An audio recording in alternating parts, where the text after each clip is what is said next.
untuk membahas berbagai macam permasalahan yang kita hadapi terkait dengan proses belajar mengajar ataupun dengan proses penggunaan aplikasi. Baiklah Bapak Ibu, dalam pertemuan kemarin kita sudah berdiskusi terkait diferensiasi. Nah, hari ini kita akan mencoba untuk mengintegrasikan diferensiasi dengan gamifikasi. Apa itu sebenarnya diferensiasi gamifikasi? Pembelajaran berdiferensiasi gamifikasi itu dan bagaimana melakukannya di kelas. Jadi pengertian gamifikasi sendiri adalah suatu pendekatan yang mengaplikasikan elemen-elemen permainan. Jadi di situ nanti ada permainan atau game dalam konteks yang sebenarnya dia bukan game, tapi dia dikemas dalam bentuk permainan atau game.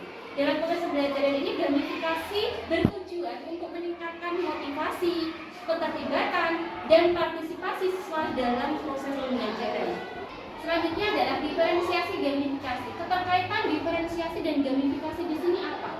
Dalam implementasi gamifikasi dapat diintegrasikan dengan diferensiasi, yaitu dengan cara membuat level permainan, membedakan tingkat kesulitan berdasarkan kemampuan tes diagnostik awal sebelum kegiatan pembelajaran. Jadi begini Bapak Ibu, kemarin untuk tes diagnostik itu kan kita bisa melakukan dengan beberapa hal dan beberapa cara. Salah satunya adalah dengan memberikan pretest. Terus kemudian selanjutnya adalah bagaimanakah tahapannya? Tahapannya untuk tes diagnostik tadi sudah saya jelaskan ya. Jadi tes diagnostiknya bisa menggunakan pretest. Atau kalau misalnya kita nggak kayak menggunakan pretest itu butuh waktu yang mungkin menyita waktu atau bagaimana, kita nggak perlu pakai pretest. Kita bisa melihat dari daftar nilai. Kemudian setelah itu kegiatan pengelompokan ya. Setelah kegiatan pengelompokan, nanti kita beri nama kelompok, misalnya kayak nama hewan. Misalnya ada rabbit atau Badan Bahasa Indonesia, kelompok kelinci, kelompok singa atau apapun terserah kita. Kemudian implementasi LKPD Gamistik. Nanti masing-masing setelah siswa kelompok, mereka akan maju mengambil LKPD sesuai dengan nama kelompok mereka. Kemudian setelah mengambil LKPD, mereka akan kembali ke tempat duduk mereka untuk berdiskusi dengan kelompok mereka, mendiskusikan LKPD. Memang nanti dalam satu kelas itu berarti LKPD-nya berbeda-beda. Nah, tadi berdasarkan tes diagnostik, jadi level ini, ini bahas tahapan mudah, berarti anak cukup menjadikan gambar saja seperti itu. Nah, setelah selesai semuanya kita beri waktu ya, sekitar 15 menit atau beberapa menit. Setelah itu nanti mereka akan mempresentasikan hasil diskusinya. Kelompok 1 akan mempresentasikan hasilnya, kelompok 2 dan kelompok 3. Nah, setelah itu jangan lupa ya, setiap akhir sesi kita harus memberikan refleksi. Baiklah Bapak Ibu, sekarang kita ada sesi tanya jawab sebentar. Mungkin ada yang mau ditanyakan terkait implementasi diferensiasi gamifikasi. Ya. Betty, ya, terima kasih. Untuk yang tahapan implementasi yang diferensiasi tadi, ada yang tes diagnostik awal tadi, kemudian berkaitan dengan anak yang dikelompok-kelompokkan tadi, ada anak yang sangat mahir, kemudian mahir, kurang mahir. Alasannya apa? Kelompok-kelompok tersebut diberi nama misalnya tadi hewan, kemudian mungkin aljabar 1, 2, 3 dan seterusnya. Mengapa tidak diberi nama sangat mahir, kelompok sangat mahir, kelompok mahir maupun kelompok yang kurang mahir? Seperti itu saja Bu, terima kasih. Oke, terima kasih Bu Betty. Pertanyaannya luar biasa sekali ya. Iya.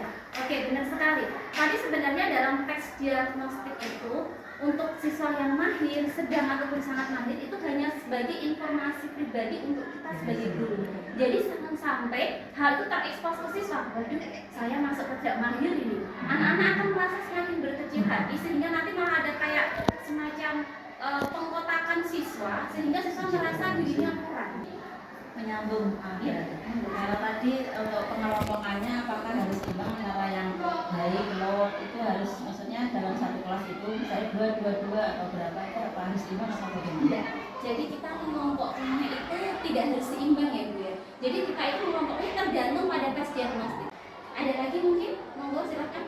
Monggo Pak Fadil. Dalam implementasi diferensiasi khususnya di dalam proses pembelajaran itu penetapan pembelajaran. Kalau produk kan mungkin agak gampang gitu, baik tulisan atau karya dan sebagainya. Tapi kalau dalam implementasi diferensiasi pada proses pembelajaran, nah kenapa harus menggunakan diferensiasi? Itu berarti nanti kita bisa merujuk pada gaya belajar anak. Bapak Ibu, tadi kita sudah diferensiasi gamifikasi, kita juga sudah ada sesi tanya jawab ya. Nah sekarang berarti kita yang terakhir untuk merefleksi kegiatan kita pada hari ini. Bapak Ibu monggo silakan, kira-kira apa sih tadi yang hari ini dari ngobrol kita itu kita ngajarin apa yang kita dapetin dari pertemuan kita di siang hari ini. Silakan. Monggo. Oh nih, monggo Pak Ahmadi. Dapat apa aja kita hari ini Pak Ahmadi? Terima kasih, kita mendapatkan suatu pelajaran yang sangat bermanfaat, terutama untuk merencanakan pembelajaran yang bisa melibatkan seluruh anak sesuai dengan kemampuan dengan menyenangkan, karena memberikan game-game dalam pelajaran yang sebenarnya serius pun bisa disampaikan dengan lebih ringan sehingga anak bisa diharapkan bisa lebih mudah dalam menerima materi pelajaran. Terima kasih. Terima kasih Pak Ahmadi, ya keren ya. Terus ada lagi mungkin silakan yang menyambung untuk merefleksi kegiatan kita hari ini kira-kira. Silakan. Bu Ratna, ada yang disampaikan? Sangat menarik Bu Ratna. Jadi kita jadi punya bayangan bagaimana jika anak itu memang berbeda-beda kemampuannya bisa melakukan diferensiasi dalam proses, terutama dalam IPA bidang saya, dan memasukkan game ini biasanya anak-anak yang sangat suka. Jadi terima kasih atas pemaparannya. Terima kasih ya Bapak Ibu, semoga pertemuan kita siang hari ini bermanfaat. Kita akan ketemu lagi di pertemuan